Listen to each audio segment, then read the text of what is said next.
Hey everyone, welcome back to another episode of Human Design Coffee Talk, the show where we share a variety of perspectives from a variety of people with all kinds of designs.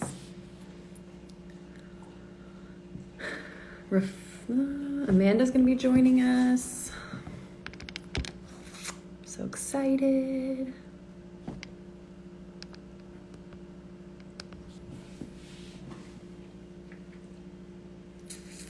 Hey everybody.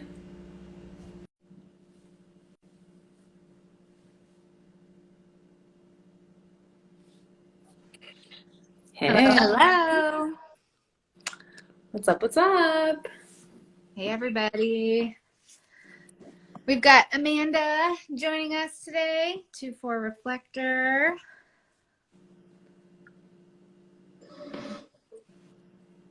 Amanda's hope, motivation, and feeling and cold. Oh, We've got a lot of I can variables. see that. Yeah. Yay, I'm excited.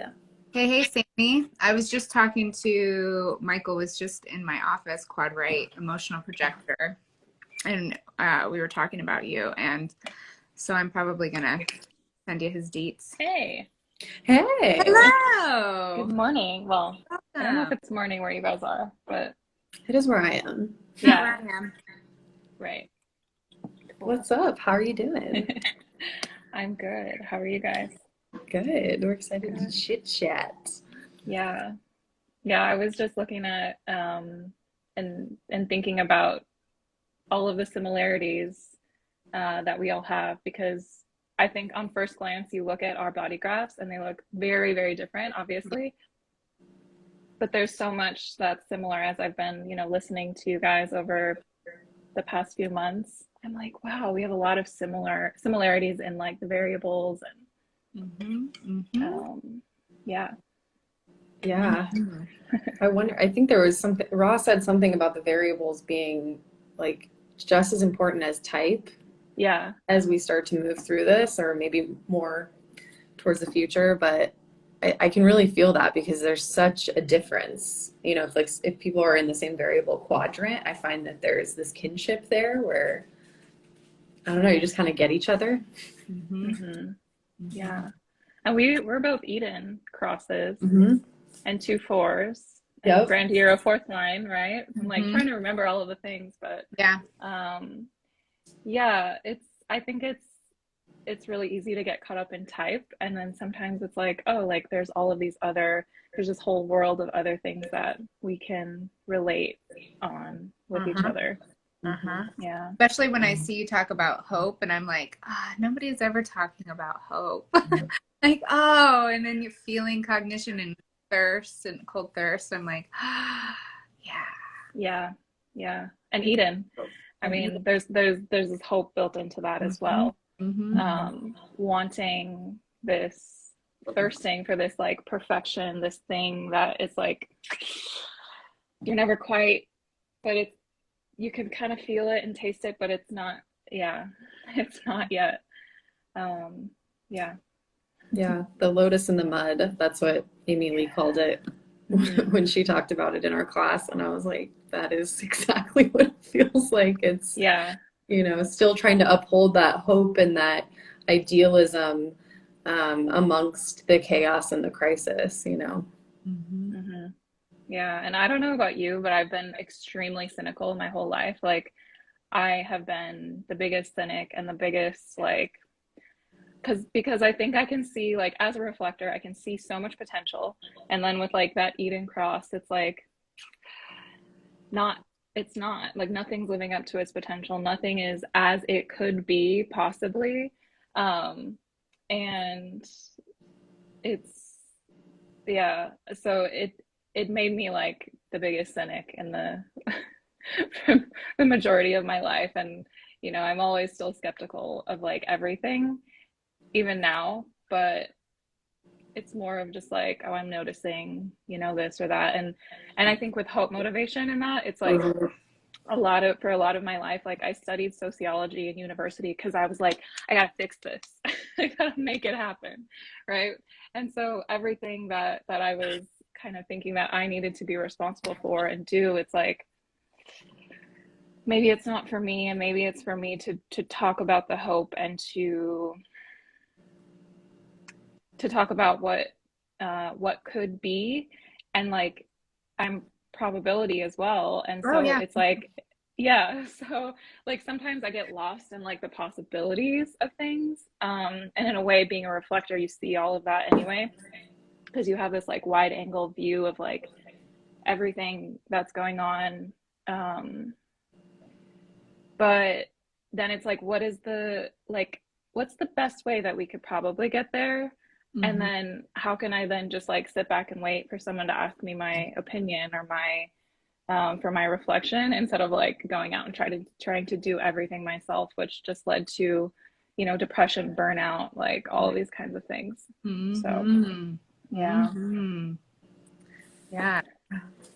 I do want to tell our audience too, if anybody has any questions, there is a Q&A box. It looks like a little talking bubble with a question mark. You can drop them in there, because sometimes the comments will be going by so quickly, or sometimes they freeze. So if you have a specific question that you want to ask Amanda when we do some Q&A, make sure you drop it in there.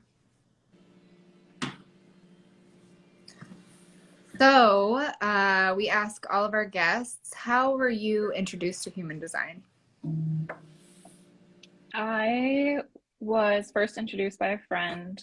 Um, she ran my chart, and she was like, "You're a projector."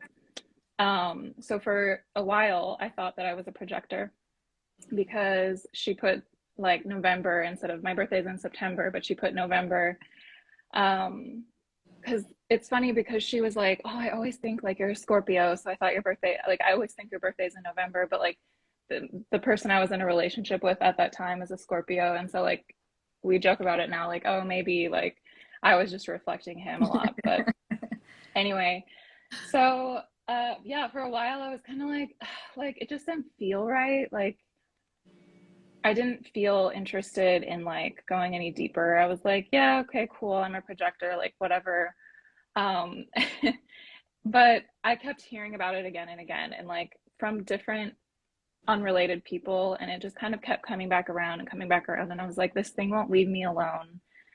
Like, fine, okay. So I sat down one day, like on my computer, and I pulled up my own chart, and I was like, I need to just see it for myself. And of course, I was like, well, something's wrong here. It looks different. So I like dug out the like printout that my friend had given me, and I was like, oh, the birthday is wrong. And then I just looked at this body graph, and I was like so disappointed, and it just like it hit me really hard, and I felt very confronted when I looked at it. And I think that's how I knew, like, I had been doing a lot of shadow work leading up to that, and so I was getting really comfortable and familiar with the feeling of like being confronted by things that I didn't want to look at.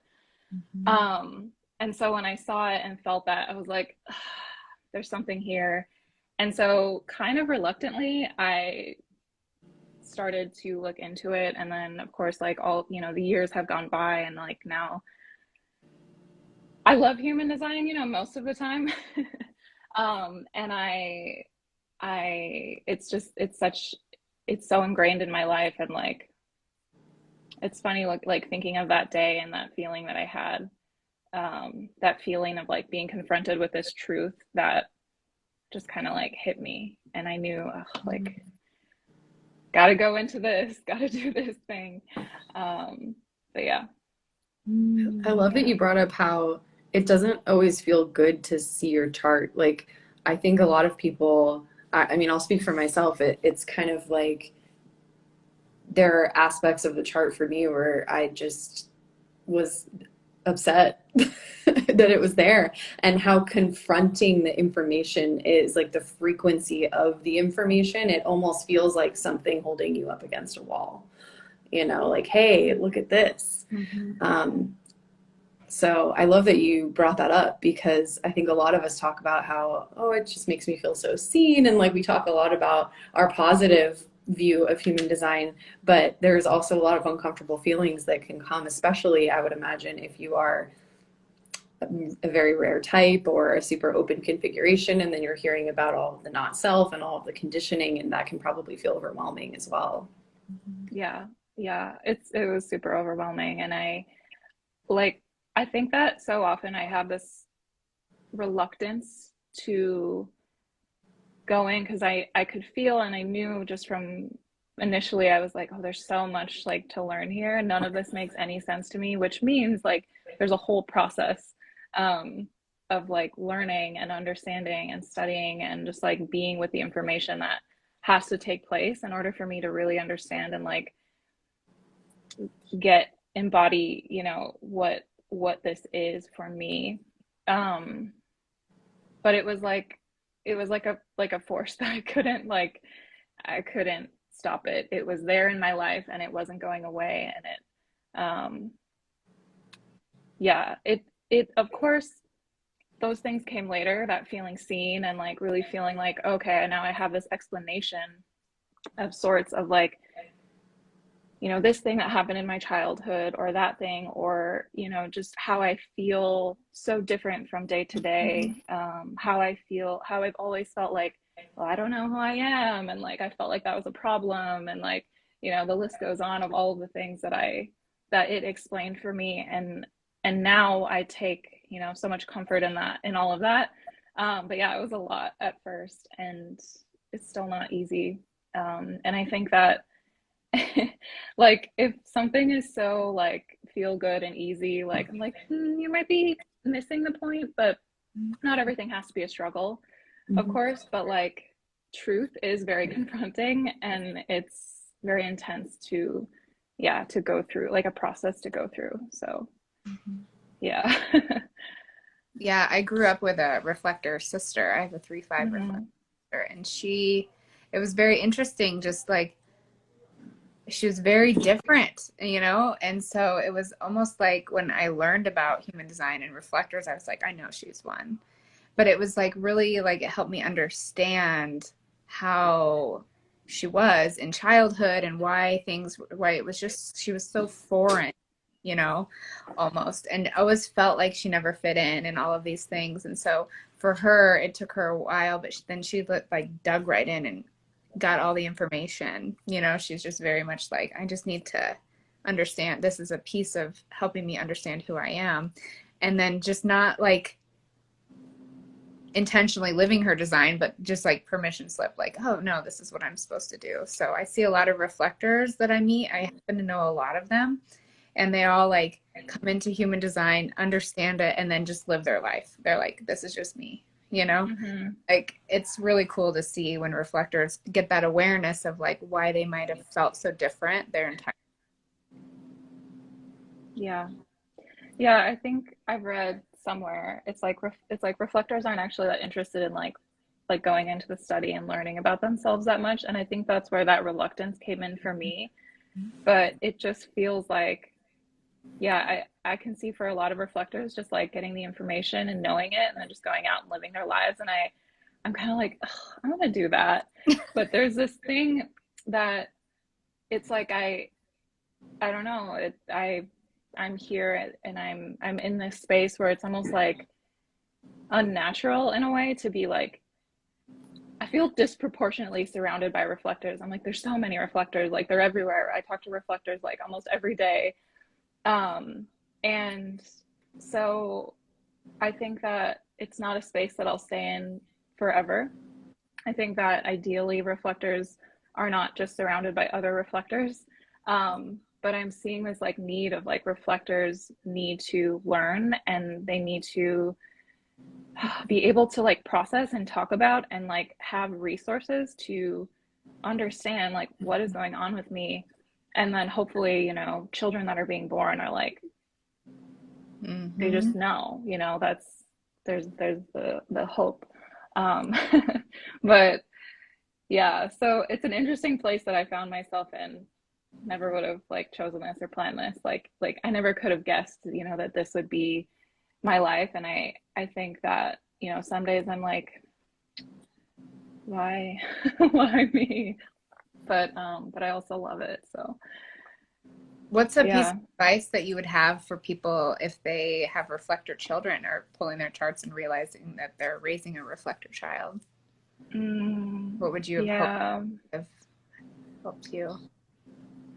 I think, well, first, like, know yourself and like understand yourself really well. Understand your own design. Like, if you have a reflector child, you know, they're going to be in the environment with you, and they might start to reflect the environment that has you in it. So you are impacting the environment and affecting the environment with your design. And knowing yourself and being able to identify when you are seeing yourself in your child is really important. And then just like, I guess generally like allowing for that variability, like the need for alone time. There's a lot of like, it depends a lot on like, you know, profile, and you know, there's a lot of things that are different for every individual reflector. But I know for me, like as a reflector, as a 2/4, like I have, you know, gate 33, like I needed a lot of like alone time, and I didn't always get it as a child, and it was kind of like privacy invasions all the time. And so I think like, yeah, giving a lot of space, giving a lot of like grace for that variability, and helping them understand that it's okay to move slowly with decisions. And there's this disconnection, I think, from the body that reflectors can feel as children. I've heard this from a lot of reflectors, and I've experienced it myself. Like just I can't be in this because it's too painful. It hurts too much. So I'm just gonna like check out. And also listening to them. Like they don't necessarily, you don't need to tell your reflector child what to do necessarily. But it's really helpful for them to have a consistent person in their life that they can kind of soundboard off. They can hear themselves talk. So yeah, just to name a few things. And also, you know, to not take things personally, I guess, because like reflectors that can be quite cold, like can feel cold. Like we're not, you know, you have the like the enveloping generator and the penetrating projector, and it's not like that with a reflector or with a manifestor either. It's like there's this detachment that is correct for a reflector. And if you feel like, oh, like you know, you're a mother and you give birth to this child, and it's like, I think there's a lecture where Ra is like, you look at this thing and you're like, what is this? Like I can't touch it, I can't feel it, like I wanted like a little cuddly generator baby. And I didn't get that. And so then there's the disappointment coming from the other side of like, what is this thing?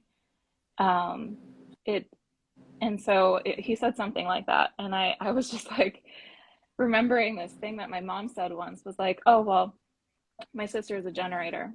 She's like, oh well, Amanda, she's my non-cuddly child, and like Melanie, she's cuddly. And like I heard that, I heard her saying it to someone else as a kid, and I was like, I wanna cuddle. But she perceived me that way, and I think that's why is there's this detachment that just comes with having a reflector aura. So speaking of manifestors, do you want to speak on manifestor-reflector relationship? Yeah. That's a big one. It's like ideal. Yeah. And it's so funny because so my previous long-term relationship was with a manifestor, and that started before I knew about human design. And then I learned about human design kind of in the middle of that relationship. My current partner is also a manifestor, and it's like, it's the most seamless pairing that I've ever experienced. And it's like all relationships, like sometimes people are like, well, I'm in a relationship with a projector and I like it. And I'm like, great, cool. Obviously it's like preference, but there is this, you know, reflectors are here to be initiated. And that doesn't mean that we need someone, like an individual person, to come in and be like, initiating us, but it's, it can be like over time, we're waiting our lunar cycle in life, and the flow of life brings us into something that is also initiation. Um, but manifestors are here to initiate. They're here to start things. They're here to, here to initiate. So to be initiated by a manifestor who's living, correctly, it's like, it's very seamless. It's very,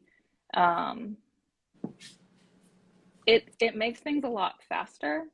And not in terms of like, because I still have to wait my lunar cycle for like major decisions, but like once I know, it's like the manifestor can make it happen. And sometimes I'll find with my partner, like I'll kind of be like privately like feeling out something, thinking about something, like trying to make a decision. And then I get to the end of my lunar cycle and he's like, we're doing this thing. And I didn't tell him about it. We have 4323, so maybe I like told him that way. But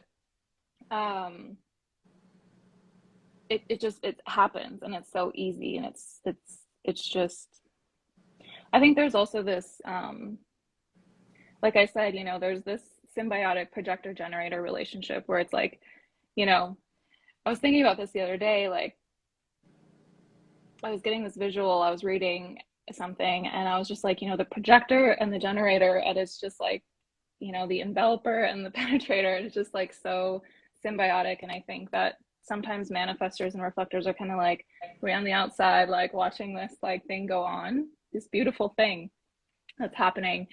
And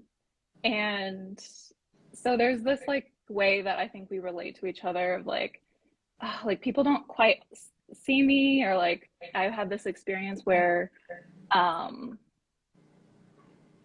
people they feel like they can't get into my aura or things like that. There's this thing that like I think reflectors can relate to manifestors might be able to relate to reflectors in that way. So yeah, and this is like if everyone's operating correctly, obviously. Yeah. Well, yeah, in your 5124, so harmonic Yeah. profiles. Yeah, and that's really nice as well. Interesting how following strategy and authority kind of aligned that too, for both people. So that's really cool. Yeah. Yeah, and it seems like, reflectors and manifestors are also the two types that have a really unique relationship with the cosmos, as to where for projectors and generators, it's not as much. It's kind of like we're more here to be involved with the external world that's happening on this physical plane, and not that you guys aren't, but there's this really special relationship that you have with the transits that we just don't feel it like you all do. Yeah, it's sometimes I was thinking about the other day, like I'm hearing a lot of people like saying like, well, this planet is in this gate, so like I have it, and I'm like, you don't have it. Like we don't have that's kind of not related. But I was thinking about just like how like you said, like for projectors and generators, it's really about the other. And obviously the transits are affecting you too, but like there's this, it's kind of like almost like the benefit of,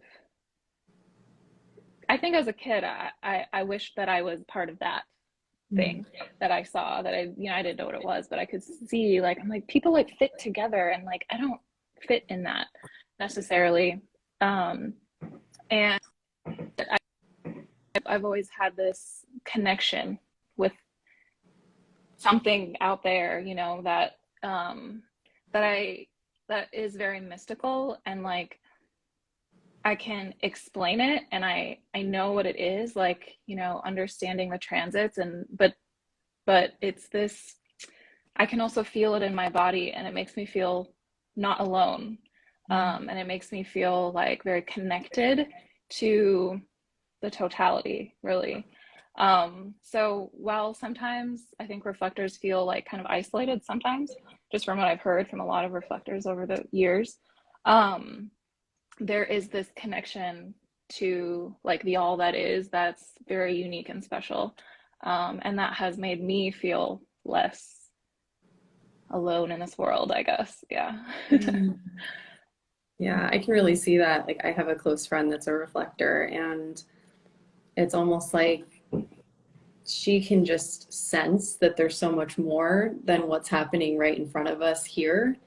And it's comforting to hear her perspective in that way, because it's almost like this very zoomed out lens where sometimes everything that's happening in front of me can feel like it's everything, but then like she's this reminder that, hey, there's like this whole thing outside of us. Yeah.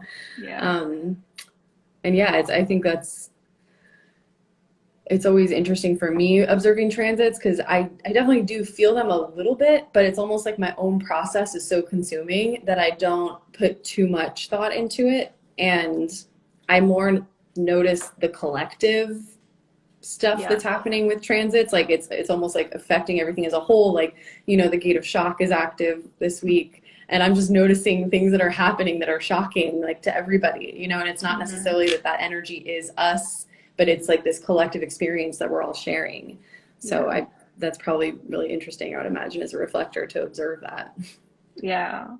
I feel like, the what's going on in the transits, it's I'm living it out, and I think that it's important for reflectors to remember that you're going to be feeling these things so intensely. You're going to be, in a way, acting out the transits, and that's actually correct.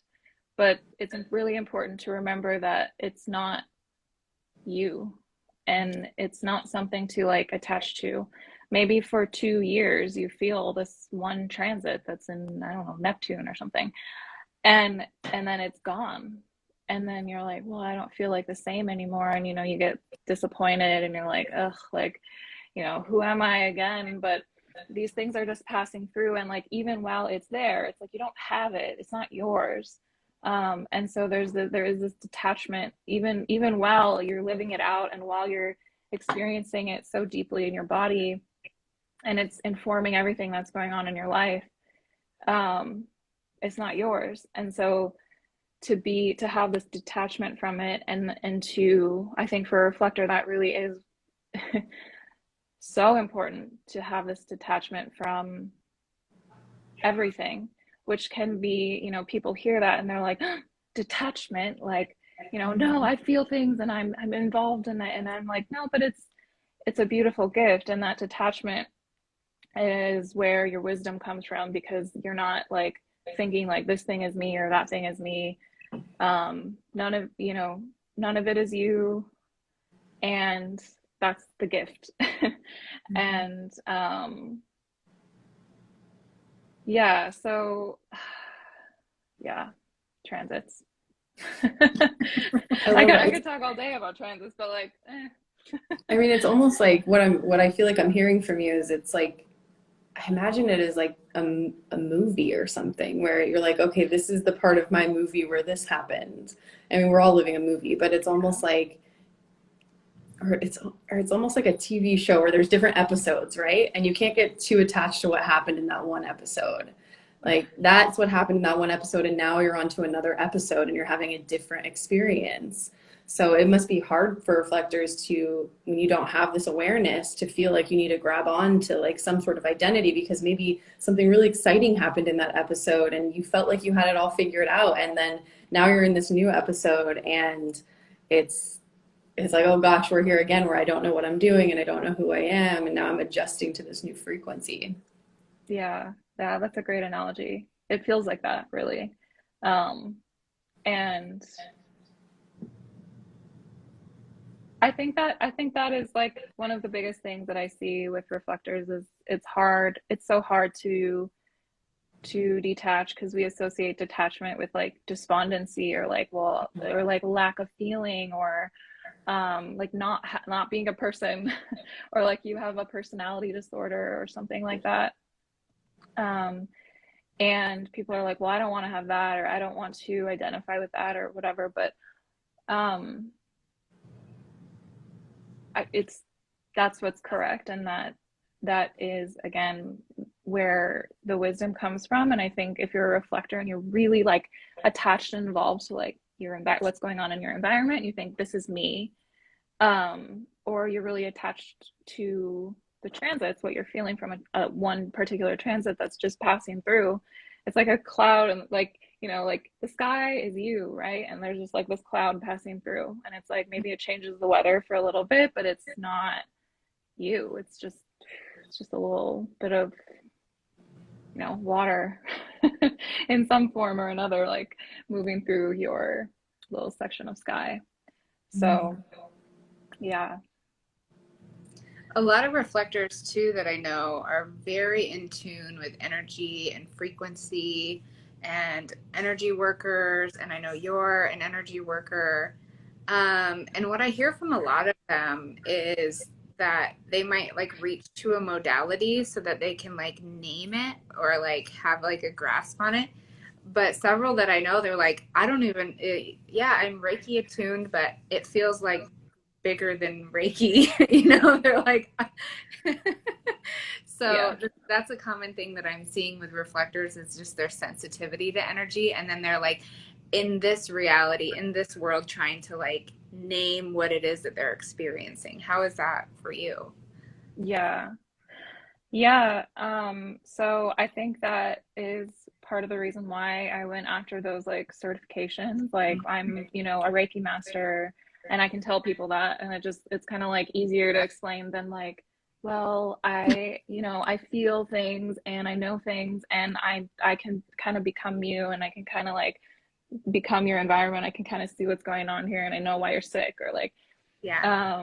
you know, I have a totally open spleen, so that's a thing a lot where I enter into a room and I'm like, ooh, like that person is not well, or these people are, you know, fighting with each other, and I'm like, feels like feels like someone might die over there. That's what the open spleen is telling me, right? Like, and on some primal level, it's like, ah, but um, it's it's a lot of information coming in, and I think um yeah, that is why I was like, why it's easier just to say like, yeah, like come to my Reiki workshop, but it's like really like a me workshop.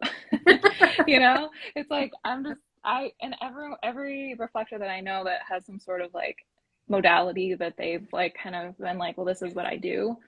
Like they do it in their own way, Mhm. and they kind of take a thing and they just do what they've been doing all along anyway. Mhm. But yeah, it's like, you know, the labeling of things is useful and helpful because like how else do we communicate without language? Mhm. So we need to have like something that we can, maybe we don't need to have something that we can say, but like it just makes it easier and simpler to like To live bridge it. among the Yeah. other humans. Yeah. Um, and so yeah, so I'm like, yeah, like I'm clairvoyant and I'm a Reiki master, but like what does it mean? Like I'm just doing the thing that I've done my whole life. I mean, Mhm. I have a little more training, and I know a little bit how to you know, have boundaries, and I know how to I don't know, I have a framework that I can move into if I want to, and those things are all really useful. Um, but it's yeah, at the end of the day, like I'm just doing what I do. It's just me, whatever I call it. Mhm. It's just me doing what I do. So yeah, yeah, and I think going back to the kind of attachment or detachment thing, I think sometimes reflectors can get very attached to a label, like I am a medium, or I am a clairvoyant, or I am a Reiki master, or something like that, because it is so much easier. And then, you know, to get stuck in a label. So the label is useful, and then we can also get stuck in the label. That's true for anyone, but like, Mhm. um, yeah, and not putting too many rules on it is also like important, I think. Yeah. Yeah, because then you can really allow that fluidity for. Hmm.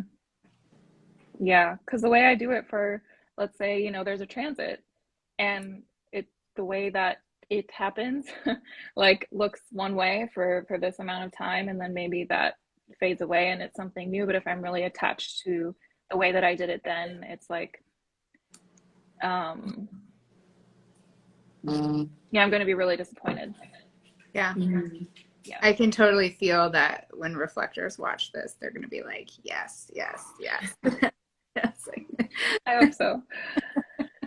Is there anything like, are there any assumptions that you feel are made about reflectors that aren't true?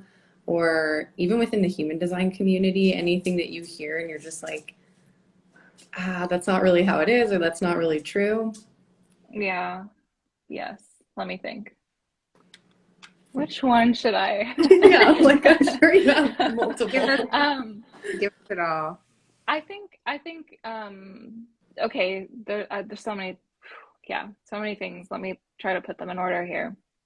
Um, the one that a lot of reflectors say to me a lot is they're like, well, people think I'm weak, or people think sensitive, I'm so sensitive. And I'm like, well, you are so sensitive.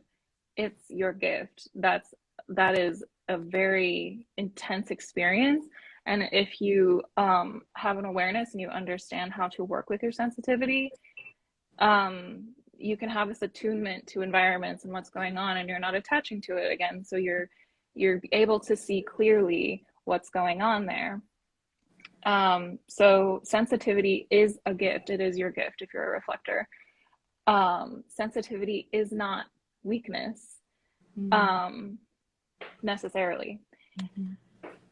So there's that whole conversation. And then I think also just like sometimes I feel that, and I don't think this is so much anymore, but when I first kind of came into like, I guess the Instagram space, like in like 2018, there was a lot of like lumping together of projectors and reflectors. And I'm like, no, no, no, no, no, not at all the same. It's like, okay, well, like, they're like the tired non-energy ones, right? So that was kind of like the feeling that was the mood. And there was some things going around about like, oh, a reflector is like, you have to be careful what you're eating because otherwise, like, because you're so sensitive. And I'm like, yeah, sure, like we need to be aware of what we're consuming. All of us need to have this awareness of what's correct for us, the way that it's correct for us to eat. But there was this conflation, is that the word, of like reflectors and like highly sensitive people, and like reflectors and empaths, and like that is true, I guess, like to a certain extent, the sensitivity. But the way that I was seeing it framed was just like, you're just this helpless, weak thing. Like, how do you even survive in this world? Like, how do you do anything ever? Um, and it's just not that way. Like, reflectors are extremely intense. And I mean, we're talking about like taking in all of the transits and like reflecting them every day. Like, you're having, one day it's like I have half of the three like pure like manifested channels. So the moon's moving through those or whatever planet, and it's like I'm like feeling like a manifestor. And there's a lot of like days where I feel like a generator. And in those cases, because whenever you have openness, you're amplifying, it's like I'm the most intense. I don't want to say I am a generator, I'm feeling like one. um so it's I think when you learn that it's not yours, you can kind of use it and then play with it, and not become attached to it, but feel it. And it's know that when it's not yours and you understand what's going on, you're not going to burn out, because you are going to realize when enough is enough. Or you are going to realize when you're trying to prove yourself and you need to like, whoa, whoa, whoa, like let's calm down here, or whatever it is. So yeah.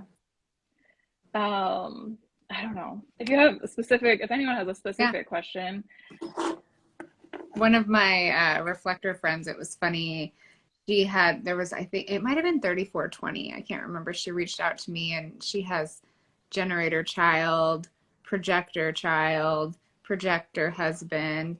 and she was an MG for a little bit, and she's like, they're so slow, like, oh my gosh, why is everybody so slow? She was just like, she was super manifesting generator.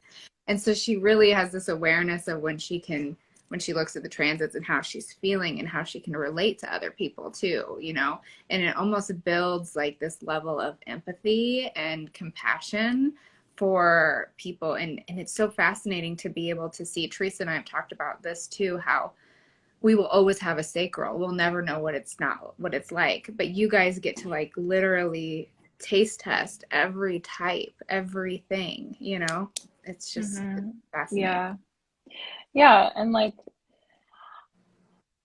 I'll never know what it's like to always be in response, to always have a sacral, but it is true that a reflector really is the only type that can know what it feels like, what it tastes like to be this type or that type, or have this definition or that definition. And again, like it's a gift. It's something that I think reflectors, whether growing up or like even now in their adult life, have had difficulty because they do feel so inconsistent, but that is the gift of it. Is being able to just understand all these different ways of being human, and then to be able to reflect clearly because of that, and to know like, well, hey, none of this is me, but I kind of know what it's like. I felt it. I know what it's like in a sense, and I can relate to this person or that person because I felt this before through the transits, through my environment, whatever. Yeah. Yeah, and also like, I don't know, I feel like, I don't know which, I think it was a Living Your Design manual or something that I read. It's kind of just common sense when you think about a type coming in with that much openness. You're going to have some sort of protective mechanism. So your aura is protecting for you, right? It's Teflon so that you don't, if you had a penetrative aura like a projector, like, oh gosh, I can't even imagine what that experience would be like. So I think it's knowing that there's also a resiliency there for reflectors that's built into the aura. And so you're not just this, yeah, you're sensitive and you have protection, you know? Yeah, that's so important. Thank you for saying that, because I don't know, this is like a thing that I see mostly in Facebook groups, but I don't know what's going on. Like there's a different feeling in the different social medias. But on Facebook, it's kind of like there's a lot of like people commenting, and they're like, how do I protect myself? Like, and there's this feeling of kind of like panic and you know, oh, like I'm so sensitive, like I can't be around people, I can't, and I do understand that, but I think that comes from like overly identifying with this or that. I think that we're designed, not, again, like I mentioned this in the beginning, we're not designed to only be around other reflectors and feel safe. It's like we're designed to be in community and to be at the center of a community. And what does that look like in this modern world? I don't know. I'm still figuring that out. Because like,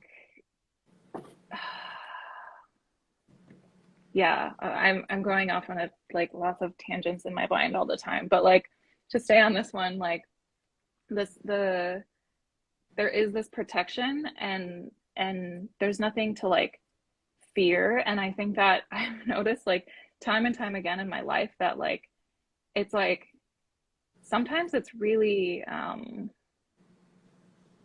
I've been able to go through a lot of different situations and environments, and like I've lived in different countries, and I've you know, I've been in this place and my life and that place, and like been involved with a lot of, you know, different groups of people and all of this. And it's like I've been in situations that are very distressing and very uncomfortable and like confusing, and I'm okay because there is this protection that the reflector aura has.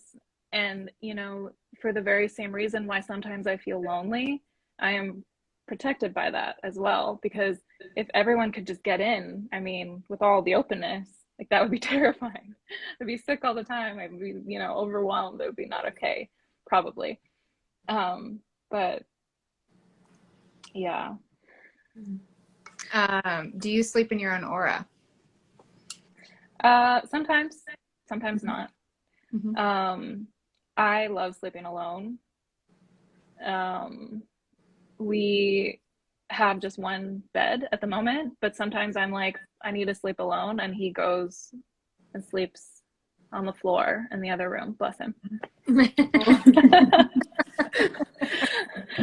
So, but yeah, also like sometimes like, you know, I know that I need to sleep alone. Mm-hmm. I think like best case scenario, I'm sleeping alone. That's like my goal. Like I'm like, okay, like we need to get another bed. We need, you know, but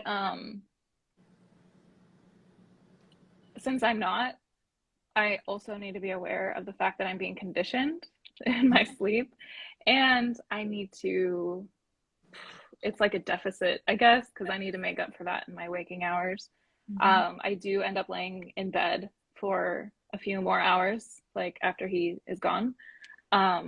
So that helps. And then also, yeah, just if I really need, you know, if I need to sleep alone, then I ask for that. Or it's a manifestor, right? So I'm like, I need to sleep alone. Like Yeah. I give the information. Inform him. He's like, okay, you know. At least he gets it. Yeah. That's the thing about, you know, having a partner who knows human design. I'm like, okay, this is good. So helpful. Yeah. There's something I was gonna ask, but I forgot. It's like thoughts just run away from you. Oh yeah. Yeah. So reflectors are kind of known as the judges, right? The divine judges. Supreme Yeah, the Court Supreme Court judge. And you know, it's kind of interesting thinking about the human design community as a WA, you know, like on Instagram, especially, it really feels like that. And I'm curious if you have any judgments about the health of the community and what you're seeing.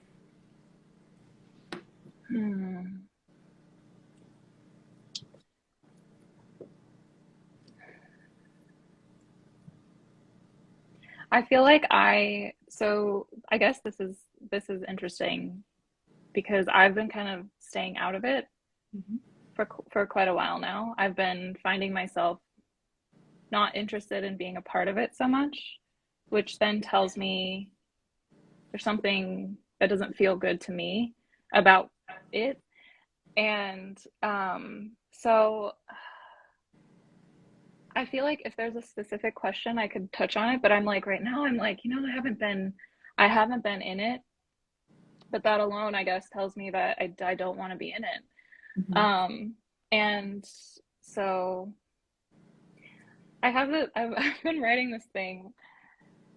It's called When the Reflector Leaves the Party. And like, I don't know what I'm gonna do with it, but like, I love writing, so I have all this like half written everything. But I think of this analogy all the time, and I share it when I, you know, give readings to reflectors and whatnot, of like, you know, think of like every environment that you enter into as like a party, for the sake of like analogy. Like it's a one night event, it's a party. Okay. So if like the human design Instagram community is a party and it's happening on one night and everyone's there, and like the reflectors are like, yeah, I'm out of here. Like I'm like, what's going on there? And like what is the response? What is going on? Does anybody notice? Is anybody doing anything about it? Does anybody think that that's a problem? I've been a part of many reflector group conversations.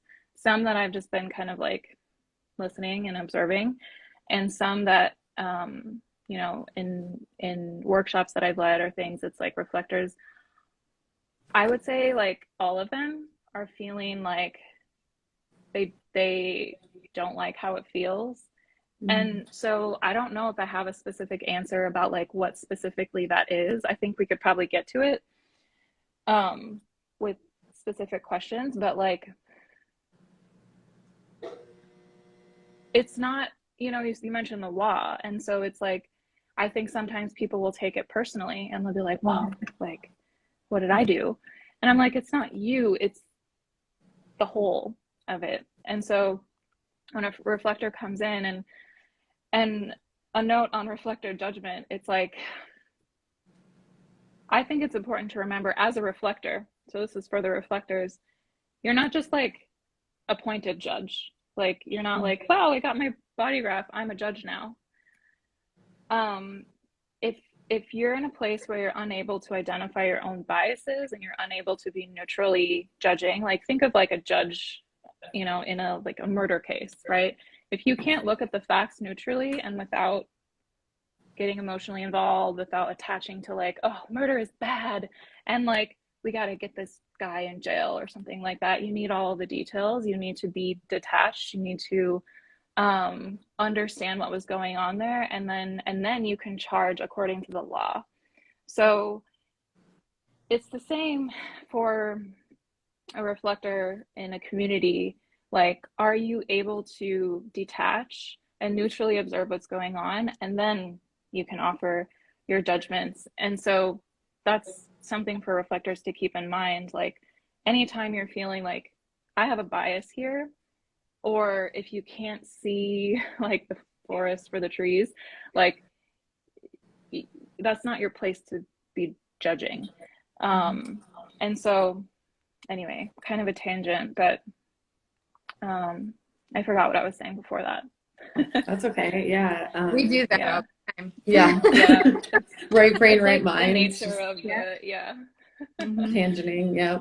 We always I, joke we have one variable holding us to the ground. Oh yeah, me mhm. too. I'm PRRDRL. Hmm. So Mhm. yeah. Mhm. Yeah, thank you for saying all that. It's really interesting to hear your perspective, because I wasn't feeling that until a few weeks ago, and I know I've heard reflectors say this like for months. I know Simone's on here, and her and I have talked about this, and it's like the reflectors are preemptively feeling everything, Mhm. and it's like you guys are feeling it before we way before we are, Mhm. and for the last couple of weeks, I've just been feeling the urge to not be involved with anything other than coffee talk, because it feels like on this platform, we're able to have these really nuanced conversations and Mhm. sharing lots of different perspectives and elevating different voices. And so this feels good to me. This feels safe. It feels, um, there's just something really natural that it feels, I don't know. Yeah. And a lot of times, just the Instagram platform with, again, it's like not personal to anybody. Like we've all probably been there and been a part of this and everything, but it just kind of feels like there's competition and there's like Yes. pitting against each other and there's like this is wrong and this is right. And I've totally gotten wrapped up in that in the past. And Mhm. like just noticing how it feels for me to be involved with that. And it's just, I'm like, I'm just gonna go hermit. I don't want to be involved in it. So Yeah. yeah. Yeah. Yeah, you said the word nuance, and that word has just been like falling out of my mouth, like left and Hmm. right in the past, Hmm. I'll say like 2 weeks. Like, I'm like, we're lacking nuance here. Like, we need more nuance and nuance, Yeah. nuance, nuance. And so that's a really big word for me recently.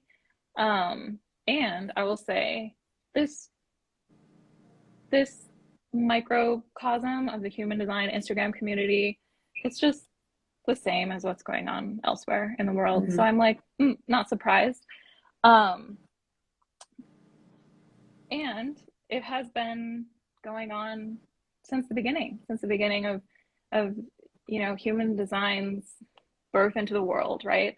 Because there was this moment in time when Ra received this information and began to teach it, where it just was what it was, right? And then from that point on, people started to learn it, people started to understand it, they started to filter it through their own design, they started to go out and teach it to other people. Tensions arose. And so even back then, there were factions that split off and were like, right? Fighting with each other. And so if you go back in the history of human design, it's nothing new, actually. And like there are people who studied under Ra who then had falling out with him, and they went off and they did their own thing, and they were like, they had their website, like their GeoCities website, and they were writing blogs, and they were mad, right? Yeah. And I'm like, this is nothing new. Yeah. This is nothing new. I'm not fazed by it. I'm not, if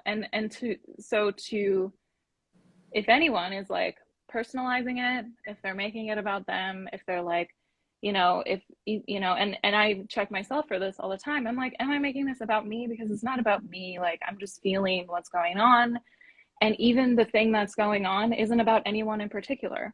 And so,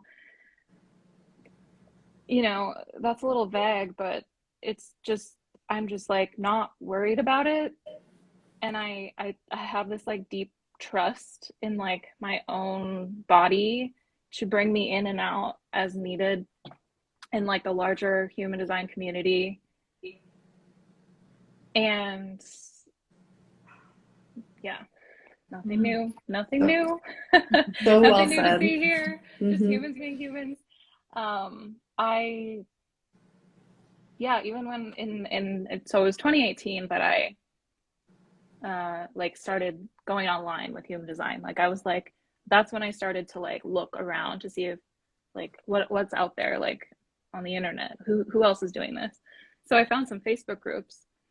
I went into a Reflector Facebook group. Everyone was fighting, and I'm like, okay, this feels really bad. I don't know. Like maybe I should just give up on human design.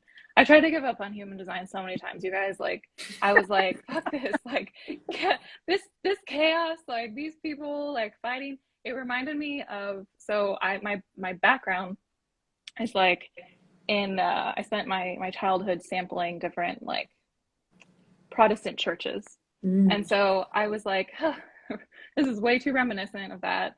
We're talking about like I'm going from debates about, the inerrancy of scripture, like the Bible, to conversations about the inerrancy of like, the voice. And I'm like, oh, like again.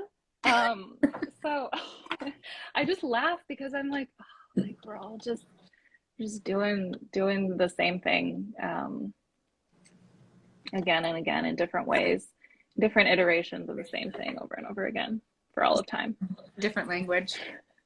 I think it'll be interesting. Like, at least for me, like I'm feeling a lot of mutative energy right now. Like it's like, because like you said, this has been happening since forever.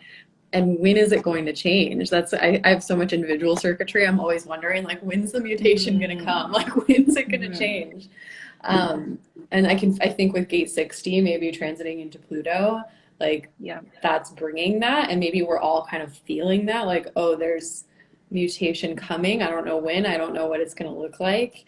But it's just kind of a feeling that you can't really put your finger on. Yeah.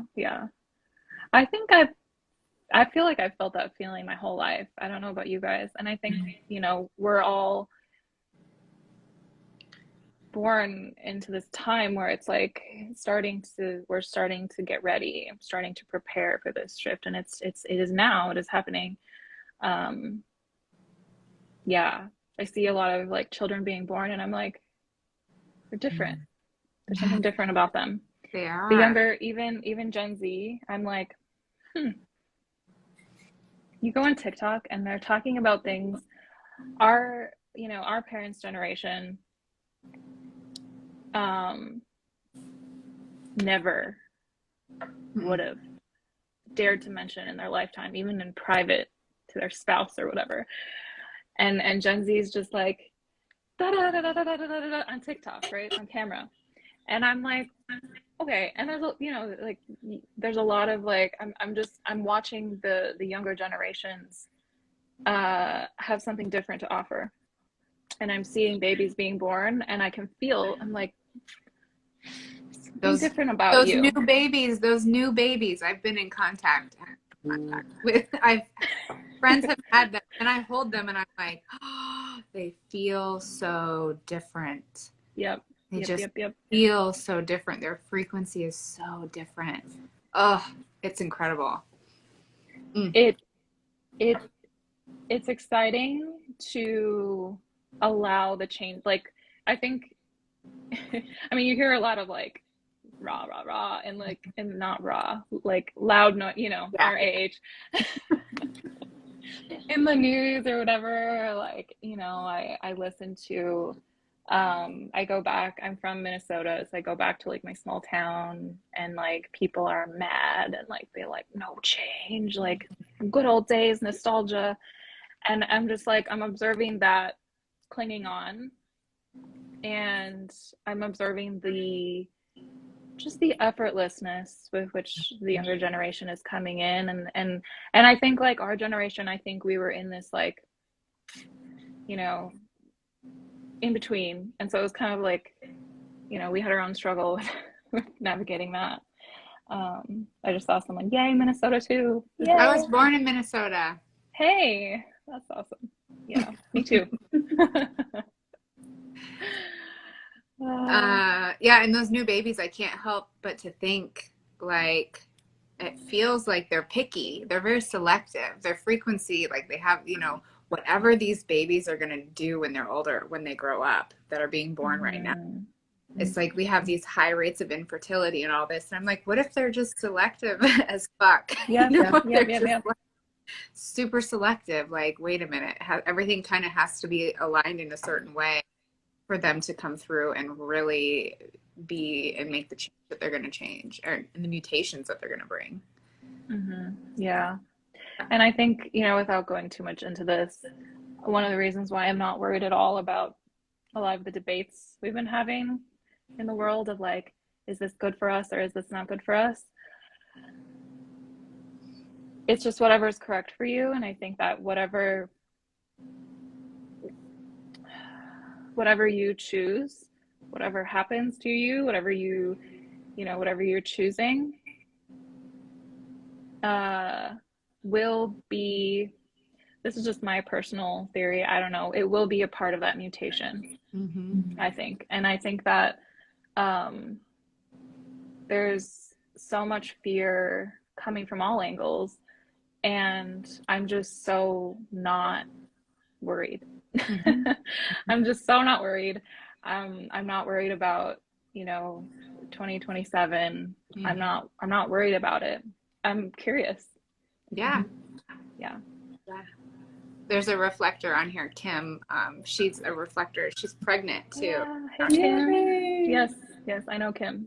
Yeah, we met her down in San Jose, and I had a little chat with her and her partner about sleeping arrangements, and he like heard me in a way that she's like, he heard you, and we experimented, and this is incredible, and like it changed me after that. Like, yes. So yeah, I think it would be awesome. interesting as, I mean, I feel like it would, thinking about being pregnant when I had my son, I didn't know about human design, and or to be a reflector. I just wonder what that would be like. I feel like you'd be so in tuned, you know? It's just fascinating. Yeah. And I've not had children, so I can only imagine. Yeah. Wild. Are there any Q&A questions? No, there's not. Any specific questions for Amanda? You can drop them. We can see the comments now. So if you have one, feel free to drop it or drop it in the Q&A. Feels like everybody's just really been taking Amanda in. Like, that's what it feels like. It's just everybody's like, I have no idea what I've said, but you know. What are you saying? And the peace and calm that you have too when you talk about just like, I'm not worried, it's fine. Like I get that I see that in the reflectors in my life. My sister is very like cool as a cucumber, but also I'm like, "Oh, are you manic?" All, you know, like, I don't know. Like, she'll just be like, it's chaotic, but she's like, it's actually all just fine. Don't worry. Everything, like, everything in the world is fine. Everything is exactly how it should be. She has this like grounded calmness, and I see that in a lot of reflectors, and it's really refreshing for us that are like, you know, to have you guys come as those like Supreme Court justices and be like, everything is just how it needs to be. Yeah. So it's really, Yeah. Yeah, it felt really good for you to say that, because I feel like a lot of what we're seeing about 2027 is very doomsday. It's very, it feels, for those of us that remember the 2012 and the Y2K debacle, it feels very reminiscent of that. And I'm just like, guys, this is the third time now. Can we just chill? Yeah. Yeah. So it's funny because I studied theology, and so I studied eschatology, which is the study of the end times, right? And so there's all of these different theories about like what's going to happen, you know, according to like evangelical Christian theology that I studied. Um, Fun fact, studying theology, like that's how I left the church.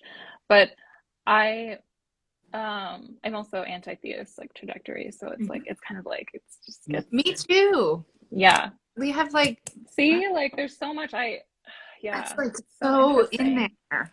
Wow. Yeah. Um, what was I saying? Oh, so what I'm seeing with like the people from whom I come, right? The people from where I'm from, there's a lot of like how much do I say? Like they're like Jesus is coming back. They're like, you know, you can see the like their pupils are dilated and they're freaking out, and they're like, gotta save the people, right? And like, so there's this energy. It's like whatever they're doing, whatever on the surface, it doesn't matter what it is, whatever you think is going to happen in the end, right? It's like it's like there's something underneath all of the layers of the energy of what's going on with like what you're saying. And I'm like, if we get down to that, if we boil it down and we're like, what is the like the point here? And it's this like fear of like we gotta plan for it, we gotta get ready, we have to do all of the things, we have to work, we have to, yeah, the planning. Um, and the not knowing puts us into this deeper fear of like not having the plan and not knowing what to do. And so, yeah, like that's kind of where, you know, I've just been around that so much that when it comes to talking about 2027, if, you know, like, even if it's the worst thing that you could ever think of, like, what are you going to do about it? Like, what are you going to do to stop that? Are you going to plant a tree and it's going to like stop oil production? Like, I don't know. And so I just like, I care deeply about humanity. I care deeply about the earth. I'm very in tune, and I, you know, I'm like, I love having hope. And then also I'm like, but is if all that's ahead is doom and gloom, like what am I going to do about it anyway? So like, why worry about it? Like, what's the point? There's not really any point. It's like we have this time now to, yeah, to love ourselves and then to love other people, to love the earth. I think that when we're living correctly, it's just kind of naturally flows out of that, that respect, the greater respect for other living beings and the earth that we live on, and etc. And yeah, I'm like not worried about the planning of it, the fear of this or that can really take over people's lives, and it's sad because it's pointless. Mm-hmm. Mm-hmm. Yeah. And it's probably not going to change in our lifetime. We're not, you know, it's Right. probably that we're not going to be able to like. So Yeah, like measurably, we yeah. may not ever be able to like see unless we're kind of like, you know, Mhm. hey, I feel a little bit of it there, I feel a little bit here, you know. But yeah. Yeah, totally. It's like imagining, I don't know, there was this one day where I was all up in my head about it. It was a long time ago. And I messaged Brandy and I was like freaking out about it. And she just played that song. I think it's gonna be a long, long time. Yeah. And it was just I like love the it. comedic relief that I needed because in that moment Yeah. my mind was my mother's fear motivation. And she's like always, telling me what I need to do and I need to be getting prepared and buying gold and all these things. And I don't have any of the urgency in my body. It's just like, it's not there for me, which doesn't make it wrong. It's just like, that's not a part of my story right now. Maybe that's a part of your story right now, but that's not, the urgency for myself is not there. So I think it's, again, coming back to the simplicity of strategy and authority and like, you don't have to buy into everything that everybody else is doing, right? Uh-huh. Well, and everybody's so different. Like we both have Mhm. fear motivation moms, and I'm like, she'll like if I fall in, I'll notice myself kind of shift into wanting to take action or fix something, and I'm like, oh no, Yeah. like it's correct for me to be me. It's correct for you to be you. It's correct for you to be like just be you and love yourself and love me for being myself. Mhm. Yeah, exactly. I'm just looking. I'm like, is my dad? I'm trying to find my dad's. I have way too many body graphs here. I like want to know if my dad is fear motivation. I finally just got his chart. I like sneakily asked her. I Mm. was like, "Do you know what time you were born?" Like I waited for his birthday, because like I don't know. My family, they're like, I don't know, Amanda. We think you might be going to hell for doing this. You know. Oh. Um, they've been a little more aggressive than that, but like Yeah, I think it's cute. I think yeah. it doesn't bother me anymore. I'm just like, yeah, maybe. I often share on It might be. stories about my fear motivation mom. Like it's like a series, the Mhm. Chronicles of My Fear Motivation Mom. Mhm. I saw like the The multi-tool yeah, flashlight yeah, device.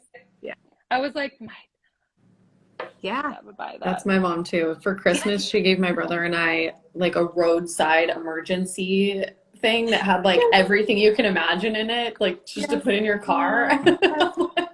We've gotten that, and we've gotten a battery pack, and then it's Yeah. every year it's something. It's always something, and I'm She's just like, like, I'm buying water blocks today. wow, okay, She's like jazzed about it. So I'm like, you do you, mom. Love you for it. Yeah, Well, you're probably going to be saving my ass in the apocalypse. So maybe that's why I don't right. feel the urgency is because you're doing it all for me.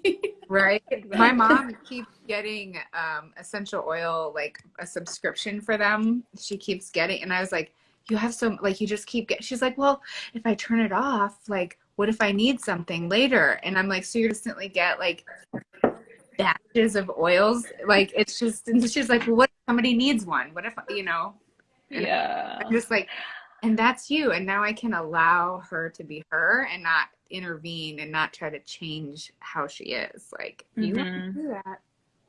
And I But think there's some like I know my grandparents experienced like the depression. And absolutely. so there's definitely like so when I was in high school, I like found the blog, The Minimalists, and Yeah. like went Yeah. wild. Like Mhm. I went wild. I was like, this is Yeah. the answer to everything. Yep. Um and like great, it made my environment very like orderly, which is very good for a reflector or anyone with an open G or just anyone in general that's a human. Um, but I realized, okay, there's like a need for a bit of compassion from on my part of like this person experienced there was a lot of poverty in my family in the a lot of we had something and then it was all taken away from us, a lot of like those kinds of stories in my ancestral line. And so I used to be like very hard on my dad, like, or I'd be like, you should just read this blog and then you'll understand. But like, it's a lot deeper than that. And there is a lot of like trauma Mhm. that, this there was a time in my ancestral line in relatively recent history, people that I met in my lifetime, where they lost everything and they didn't know if they were going to have bread for dinner. And so it makes a lot of sense when you look at it that way. It's like, well, what if the what if lives on in the body, in the DNA. Mm-hmm. Yeah. I definitely don't think that's talked about enough in the human design community, how trauma can impact us through our deconditioning process, you know, because it's not just like you read your body graph and you get on Jovian Archive and read about it and like get rid of everything in your life and it's done, like you just KonMari'd or whatever your life. Or because I've done that, I'll just go nuts when I read those type of things. I'll just be like, minimalist, yes, that. But then the things creep up and I'm like, oh, that's why that's there, because of that ancestral stuff, because of traumas that I've incurred, because of traumas that my mom incurred while she was pregnant with me, and how that's passed along. You know, none of that's discussed. So it's refreshing to hear you speak on that. And I think that the seeing your body graph, again, like I said earlier, like I think one of the reasons why it was so confronting for me was then I had to face a lot of my trauma, because I had to be honest with like there was this thing in front of me that felt like, oh, this is a map of my life, in a way, in the sense that I'm like, okay, if this is who I am, like that means that I'm gonna have to face some really hard things. And so I think that, yeah, something that is missed, perhaps, and maybe not always, but is that actually seeing the truth, if you're not ready for it, can be really traumatic. And I think that is actually one of the biggest reasons why people are looking for feel-good human design, is because it's too painful, or their nervous system cannot handle the truth, because they've lived so long with a lie in their body, whether that came from, you know, their lifetime, or whether that's in their DNA through their ancestral line. It's like something that yeah, when I first joined some like those reflector Facebook groups, I ended up getting kicked out of a reflector Facebook group. I don't know why, actually, but probably asked too many questions and they were like, let's get rid of this one. But they were kind of like, I said something, I think, and this was back, I barely knew anything about human design, like the mechanics and the, you know, all of the things that I've learned over the years. I didn't know then. And so I was going in and I was like, well, these people know stuff. And so kind of like observe and watch, and like people would ask questions and they were like, well, I'm feeling like this, or, you know, I don't want to accept this, or I don't know, whatever it is. And they were like, you don't need anything except strategy and authority. Like, you don't need anything else. And I think that's true. And also there's some room for like, you have trauma in your body and that's all blowing up in your face right now. And we're going to need to deal with that. Otherwise, you're not going to be able to look at your design and live it. A very militant approach to just this. And there's not an and. Yeah, I'm not interested in like making human design soft and fluffy, and I'm not interested in ignoring the truth that can be very real for people when they start to look at themselves and see who they are for maybe the first time. Yeah. It feels like trying to sell vinegar as honey or something when it's like both. It's a vinaigrette, you know? Human design is both, but sometimes it's like I see people packaging it that way and it's like, look at this sweet, sweet candy. Just come take a sip or whatever. And I'm like, you're going to taste some really sourness to that too. And I think from, you know, the last couple of years of using human design in my coaching practice and holding hands with people through that process and noticing all the things that come up for me in my process and witnessing them have things come up. And it's just, my levels of empathy just keep increasing because it's like, it's hard, man. It's not. And when you first get into it, if you enter into it thinking that it's that sweet, sweet honey, there's these expectations that are also being managed. So yeah, I'm with you on that one. I think people forget to mention in all of their, in the fluff and in the non-fluff, but this is like literally right, like human design is a cellular transformation. Yeah. Ouch. That's gonna hurt. You know, You're gonna feel that. yes, Yeah. it's not just like, it's not an affirmation. It's not like you choose a perfume for the day or like, I'm going to decondition this. And then it literally changes you on a cellular level. So there's going to be shit that comes with that. Yeah. It's like Yeah. childbirth. It's beautiful and it's painful and it's messy and we need it. We need to give birth for the human race to continue, but it's also it's so many things at the same time, you know. So Yeah. Yeah. Yeah. And I think, just looking back on my own journey, like I think that if I would have, it's a lot of ifs, but and I think it happened this way, it was all kind of unfolded that way, correctly as things do, that the 2 years before I found human design, I was like really deep in like I said, like doing shadow work and looking at these parts of myself that were not integrated, that I had shut out because I was like, I can't be that. I can't be with that part of me because it's bad and I'm ashamed of it or whatever. Like I had a lot of shame. I had a lot of, just like trauma living in my body because I was not integrated, because I had rejected so many parts of myself. And I think that, um, those 2 years before I even found human design, going through all of that, it allowed me to be ready and open to seeing this confronting thing. Whereas I'm like, I wonder, and I think everyone finds it in their own time and finds the depth in their own time. So again, not really worried about it because I'm like, yeah, like there were times where I was like, I want this to be fluffier. And like, so I would kind of fight for it. And so I get it. Like I totally get it. And also, but I really think that people will find the depth of it in due time. And so I'm not worried about like,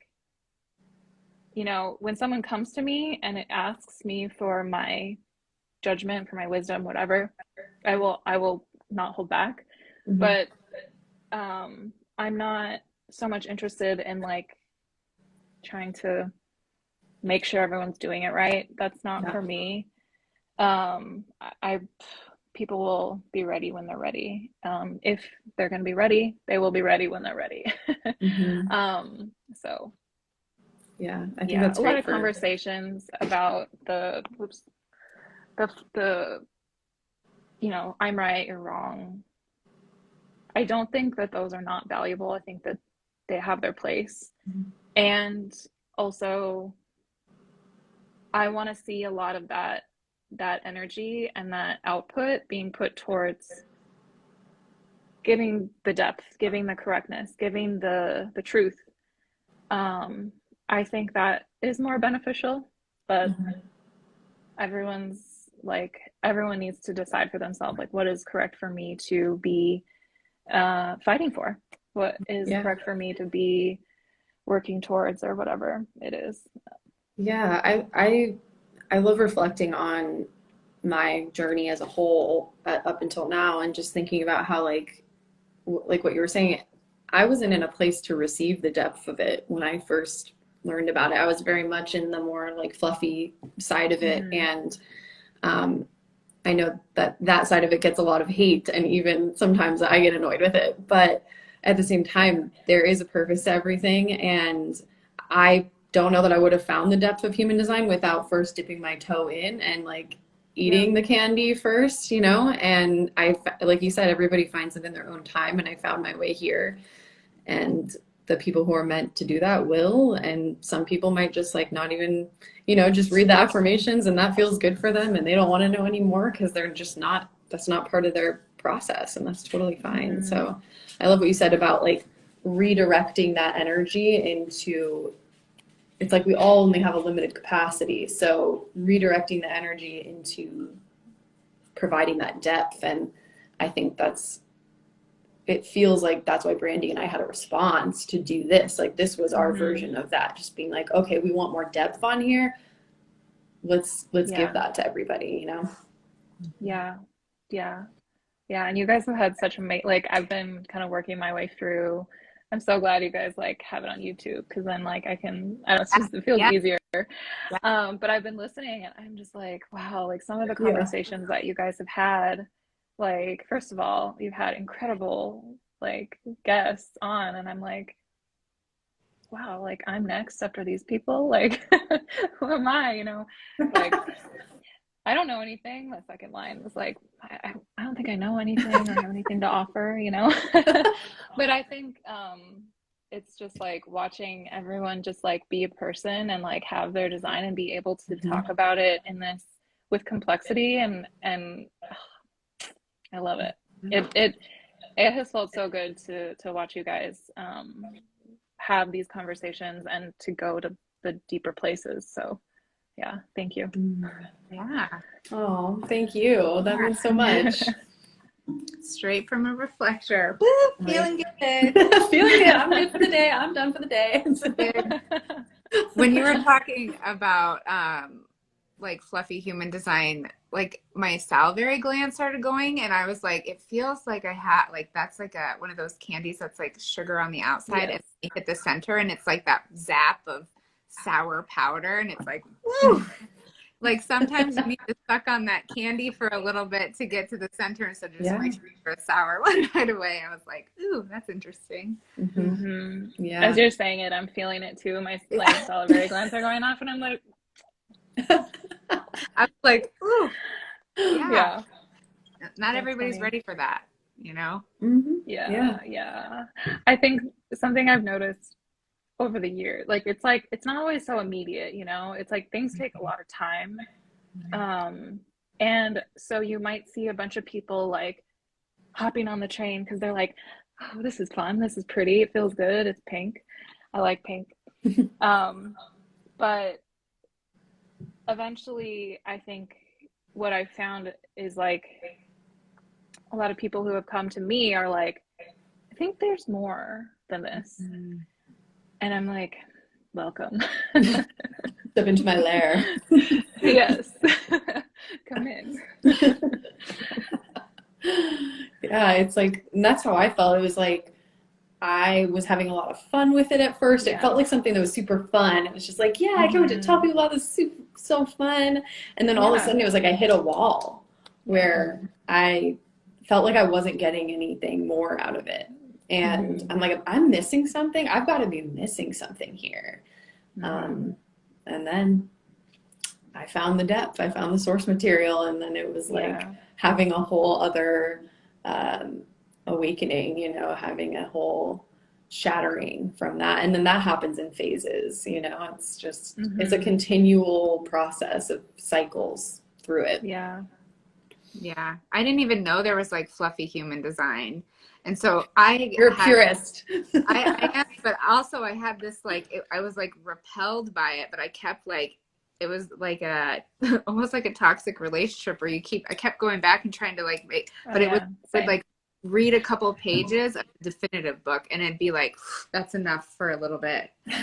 I'm like, you know what? But I kept wanting, and it was like, I wasn't ready. But I think like fluffy or human design, I would have been like, oh, this is nice. This feels good. But never did it like feel good. I was like, why am I addicted to this thing? That keeps like transforming every part of me every time I read one page of this freaking book. Even now when I reread it, I'm like, I go back to the basics quite often because I always want to remember, what is it like to just be reading this for the first time? What is it like to be experiencing this for the first time? And every time it's like a new layer of, you know, one sentence can hit me in a new way. Like, yeah, I remember like my first Google searches, I think I found like this video of a lock, like with this like fiery background. And I was like, I like started talking about like some gate or, and I was like, not ready. I was not ready.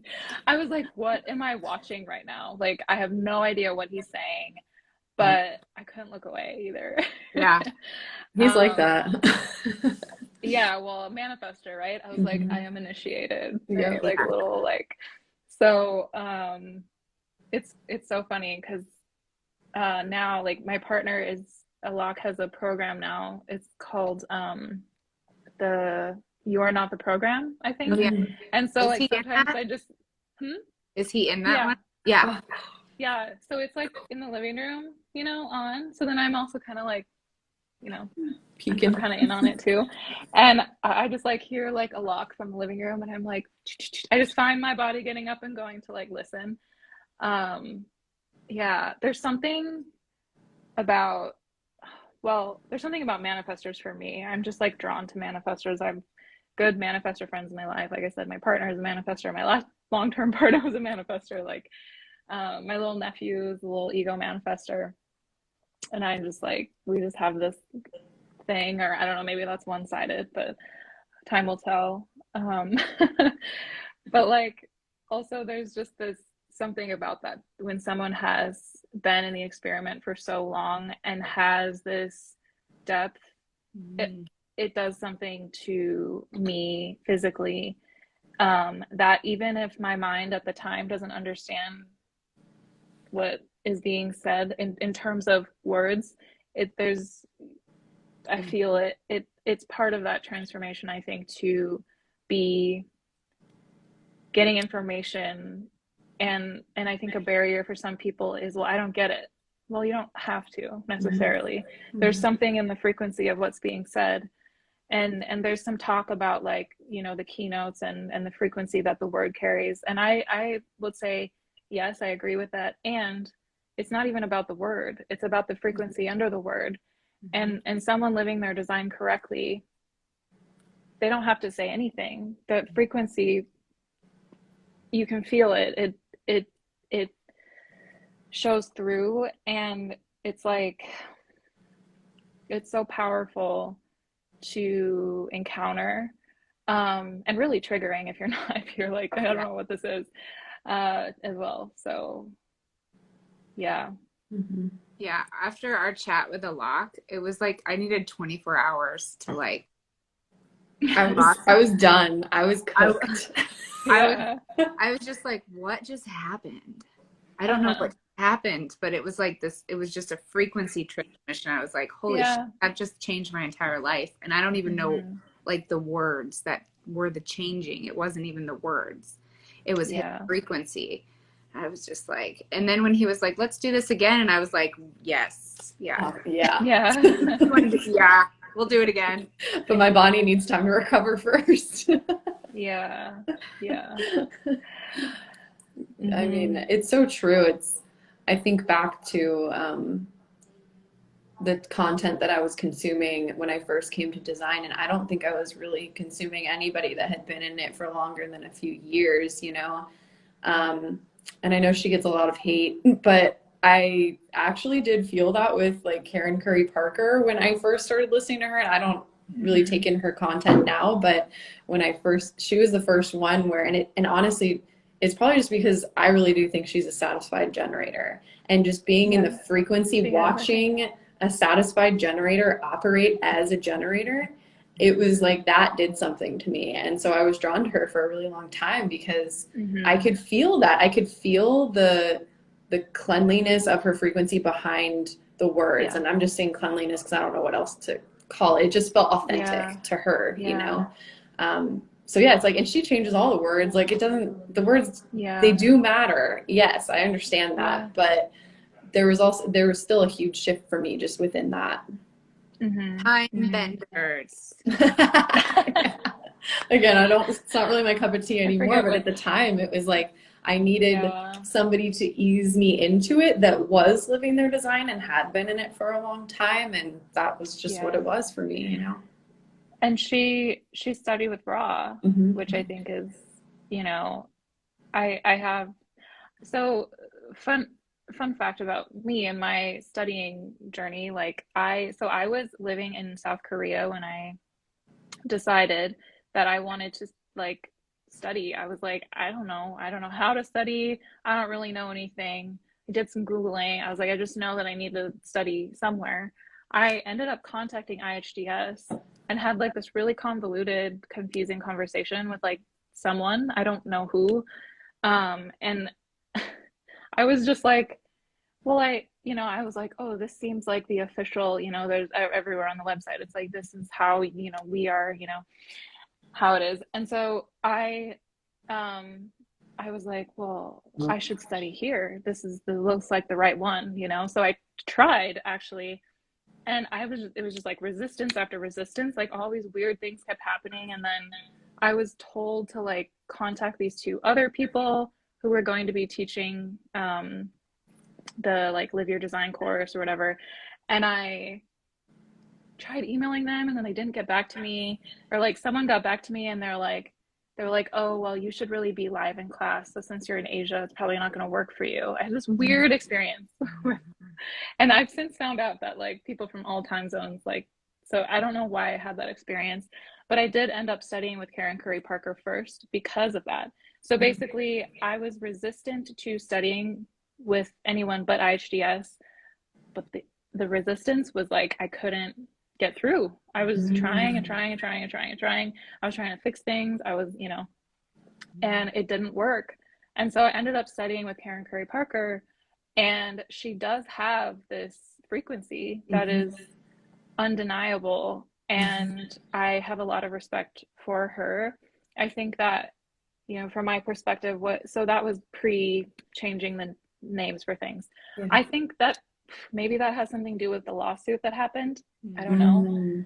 I don't know if you guys know about that. Yeah. But I think also she hired a lot of people, a marketing team, and I think that other people were involved. And she was like, but what do I know? Yeah. I don't know. I think her frequency as a person, as an individual, is, yeah, like you said, it's clean. Like she's a very satisfied generator, and she has the information in her cells, and it to me undeniable. Yeah, I So agree. yeah. Yeah, it seemed like her marketing maybe just shifted a lot, and that's when I stopped consuming it because it just didn't feel resonant to me anymore. Yeah. But like I could still watch a video of her talking and be like, oh, and just like fall right into listening to her and enjoying it. And so I think that's really important for everybody watching who maybe hears things about people and this person's bad, this person's good, don't read this, don't read that. Take in their content for yourself and feel their Yeah. frequency and taste different teachers. There isn't one way to learn design. There isn't one way to operate, and there's going to be so much differentiation within the process of learning if you have the urge to learn. Well, in Raw, like, it's not for everybody right away. Like, if everybody had to be introduced to human design by listening to Raw, I feel like it would shy people away. So they have these other avenues of coming in when it's correct for them in their own timing and finding what they need to along their journey. Yeah. And then they'll bump into Raw, and then he won't sound like such a lunatic. Yeah. Yeah. I think there's this lecture for reflectors. It's like free on SoundCloud. It's called From Disappointment to Surprise, I think. And I think, I don't know when this was, but it's or who or where I don't remember, but people were like talking about how they were like triggered by it, and they were like, he said reflectors like are the, what did he say? Reflect, like everyone wants to recruit a reflector to like, because we can like jump into any program and be like the loudest voice for it. And I'm like, yeah, that's true. But people were like mad about it. And I'm like, well, you're probably like, it's probably you, you know, that's like, if you're so mad about something, like, ding, ding, ding, that's where to look first. Mm-hmm. Um, so yeah, Yeah. it's interesting. But Yeah. yeah, it's like people will be able to hear it when they're able to hear it. Mm-hmm. And they'll seek more depth when they're ready for that. Mm. Yeah. There was just a comment, Um, People something are about, asking how long we've all been studying human design. Just recently learned about it, tugging me in. I feel so incredibly called. Have a one-on-one session about my chart. Yeah, so I learned about it in 2018. Jumped really heavily into my studies in 2020, but I've known about it since 2018, and I bought books. Like, I think I wanted to see the other day when I bought my first human design book, and so I looked on my Amazon purchases, and I bought it at the very end of 2017. yeah. So that's when I read, it was Shaitan Parkin's book. I devoured that book, but it didn't really sit. It like didn't sit in my cells, you know, the way that Mm-hmm. I feel like that's a really good intro book for people that are kind of on the fence about it, maybe, because he really has this poetic way of speaking about it. But it wasn't like when I started reading the definitive book and I was like, holy shit. And it's funny because I remember reading reading reviews for the definitive book and people saying, like, you can't understand this. This is horse shit. Like, I mean, there was also really great reviews, but I let those ones sway me, and I was like, okay, no, I'm just gonna go for this one. Yeah. So yeah, and then from there, it's just been a hodgepodge of things. And you know, if you really do feel the pull, there are people that teach that are not affiliated with IHDS. There's also people that teach the Living Your Design that might no longer be affiliated with IHDS, but they still teach Living Your Design. And I really liked the Living Your Design class. I think it's a great class. Yeah. Yeah. Yeah, I was introduced to it in 2019 and I like just dabbled online for a while. It took me like months to figure out the difference between a gate and a channel. Like my brain couldn't even compute that. And then one day, of course, I was telling everybody about it. I'm fourth line. So I was like telling my whole network about it, but still trying to figure it out myself and really just living my own design for a little bit. And then I went over to my mom's one day and she had the definitive book because she collects things. And she's like, I heard you talking about human design, so I got this book. And then I just kind of stole it from her. I was like, I'm going to borrow this. And I've never given it back. So, yeah. And then took my foundation courses in the beginning of 2021 because I really wanted to like feel it was like an entire year of just understanding design for myself and really learning to love myself that little bit, and then started the foundation classes. So yeah. Yeah. So I started like formally studying in 2018. Um, I learned about it before that, but there was like I can't remember exactly like there was a time when I thought it was a projector, right? And then there was a time, I don't remember the exact day, but I started formally studying in 2018, like I said, before like trying to like do IHDS from Korea and then like ending up in Karen Curry Parker's classes back then. And so I went through her training and from there I decided not to like continue on. Sorry, it got really echoey. I decided not to continue on with that process, but really got into like, yeah, everything that's available on Jovian, just like listening to lectures, like talking with people, learning from people who had learned from Ra. It was like I was sampling all of the people, all of the places that human design was kind of like existing, and these filtered through these different people's designs. Like I was like, sample this, sample that, sample this, sample that. So yeah, I mean, there's so many interesting people who studied with Ra who have like I don't know. I kind of mentioned earlier, like there was some like falling out, and so I went down that trail for a while Yeah. with like Zen human Yeah. design, Mm-hmm. and yeah, I don't know. I've been all over the place, but it's like, and I go in phases too. Like I'll spend as a second line, as a 2/4. I feel like the way that I learn and study is just like the way that it feels is like there's this ocean of information or like a body of water, and then I kind of just dive in. Like I dive in over here, I dive in over here. I like let it soak in, and then I get out and dry off and like take a little break, and then I go swimming again when I'm ready. Mm-hmm. So Mm-hmm. it's been like that. Yeah, just sampling it all. It's Mm-hmm. been, Yeah, I would love to like study formally again, I think, but like my body will tell me like when and with whom. So yeah. yeah.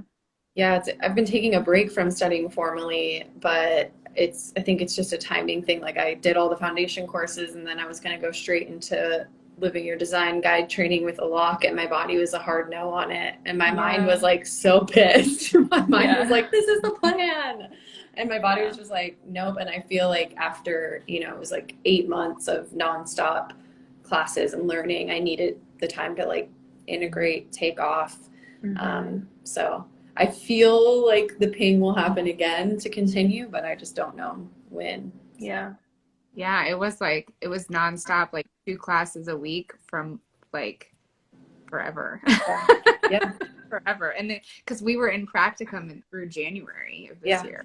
Mm-hmm. Yeah. We finished our rave cartography and we were like, we're not done. Like John and Amy, we want more. So they Yeah. like continued with us for a while just to help us integrate everything. And so, yeah, after that, I was just cooked. I was like, all right, the bun needs to get out of the oven. Like, I'm done for a while. And I think that's really important too, is like knowing that your body will guide you and it's not going to be on your mind's Yeah. timing. There's no timeline with it. It's just going to be when you're ready Mm-hmm. for it.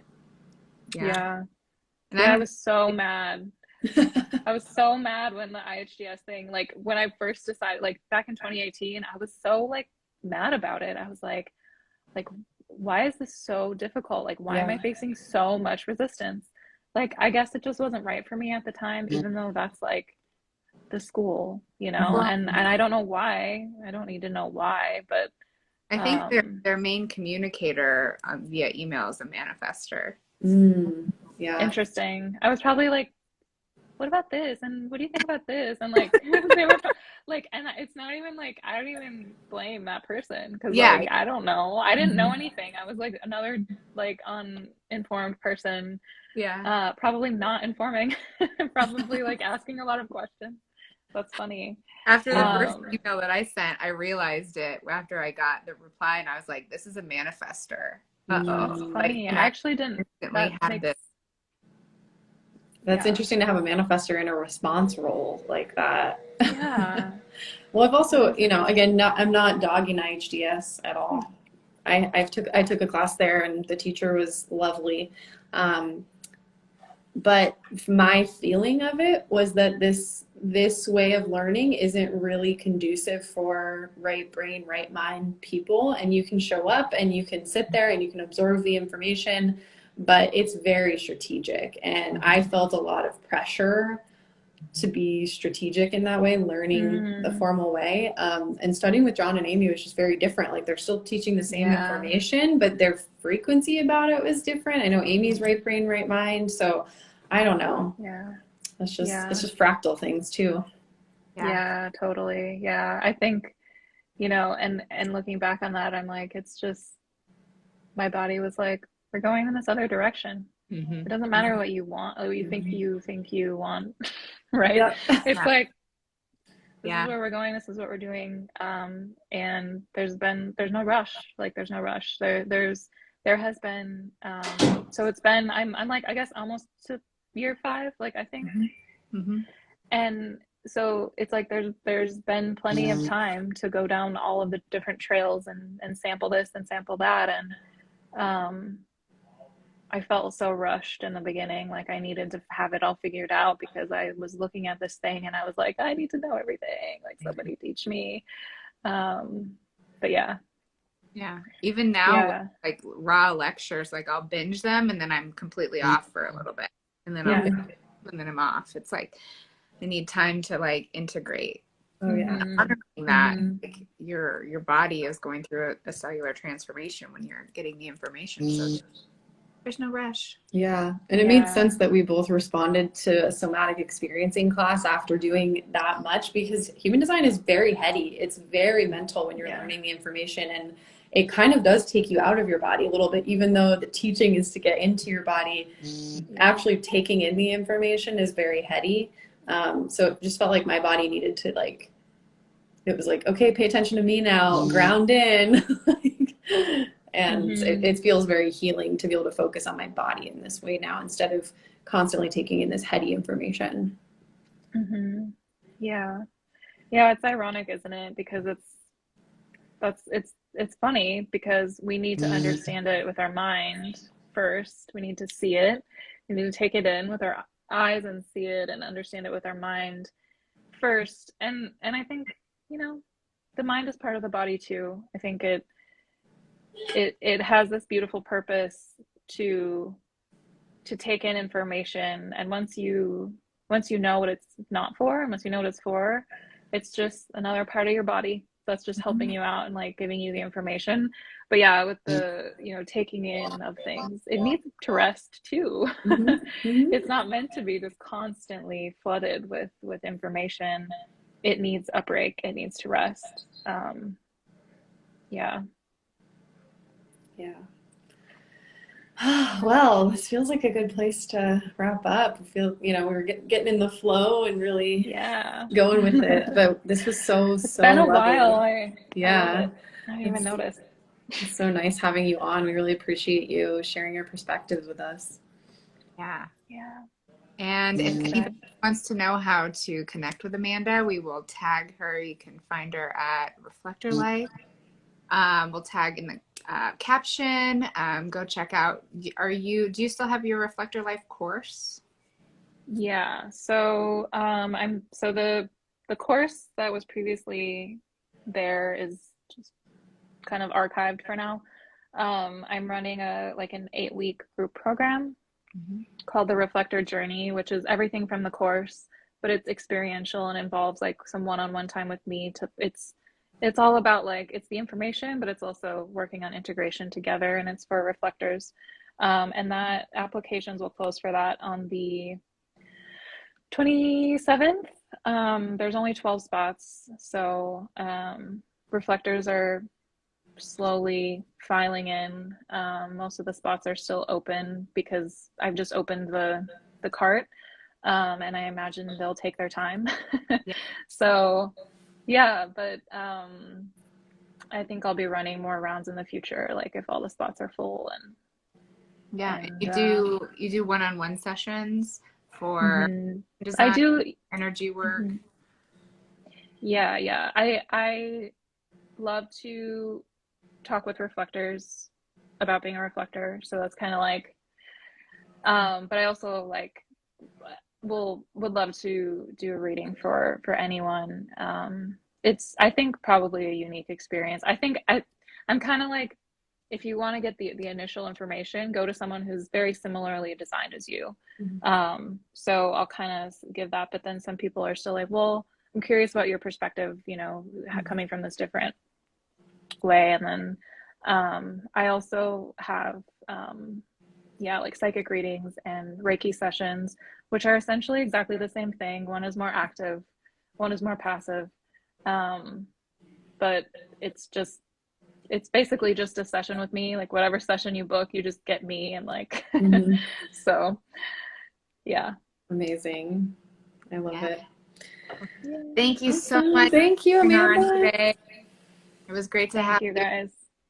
All right. We Yeah, will so good to be here. Thank you so much, guys. Thanks Yeah. everyone. Bye, see you everybody. later. Bye.